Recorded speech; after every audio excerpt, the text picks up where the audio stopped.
इंसान जिसमें इंसानियत ना हो।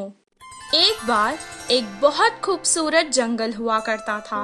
उस जंगल का राजा एक शेर था।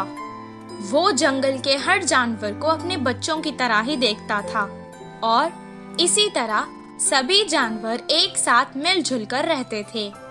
एक दिन एक हाथी पेड़ से फल तोड़कर खा रही थी और अचानक उसे चक्कर आ गए और वो गिर गई। उसे गिरा हुआ देखकर जंगल के कुछ हाथी वहाँ आ गए और वो उससे उस जंगल के वैद्य के पास ले गए। बंदर वैद्य ने उसे कुछ देर देखा और कहा, इसे कुछ नहीं हुआ है, परेशानी की कोई बात नहीं है, ये माँ बनने वाली है।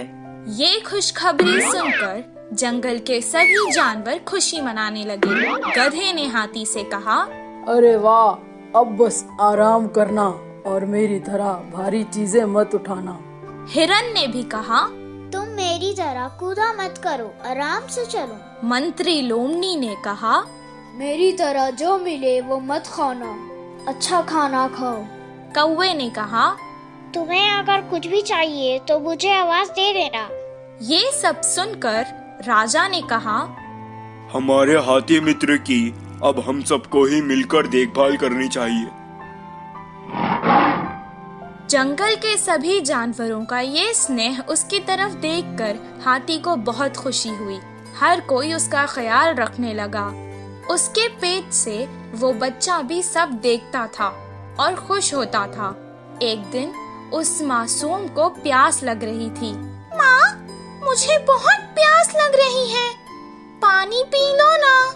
वो जंगल के पास की नदी के पास गई और पानी पीने लगी। पानी पीकर वो खुश हो गई और कहने लगी, माँ, मुझे सारा जंगल दिखाओ ना, मैं देखना चाहता हूँ। तब वो धीरे धीरे चलते हुए उसे सब कुछ दिखाने लगी। उस खूबसूरत जंगल को देखकर उसके बच्चे को बहुत खुशी हुई। अचानक वो रास्ता भटक गई और जंगल के पास के गांव में आ गई। उस गांव में 2 शरारती बच्चे रहते थे। वो हमेशा सबको सताते और खुश होते थे। गांव के मुखिया की कई डांट पड़ने के बाद भी वो ना बदले, बल्कि उनकी शरारत दिन ब दिन और बढ़ती चली गई। कुछ दिन बाद उन्होंने सोचा कि पटाखों के साथ कुछ शरारत करते हैं। तब उन्होंने वो पटाखे एक अनानास में भर डाले और रख दिए। तभी वहाँ से वो हाथी जा रही थी। पटाखों से भरा अनानास उन्होंने उस बेचारे हाथी को खिला दिया। वो खाते ही अचानक हाथी के मुंह में वो अनानास फट गया और उस बेचारे हाथी का मुंह बुरी तरह से जख्मी हो गया। वो बेचारी तड़पती हुई यहाँ वहाँ भागने लगी, लेकिन उसे ऐसे देखकर उन दोनों शरारती बच्चों को बहुत मजा आने लगा। वो भागते भागते वापस जंगल आ गई और अपने मित्रों को सारा हाल सुनाने लगी।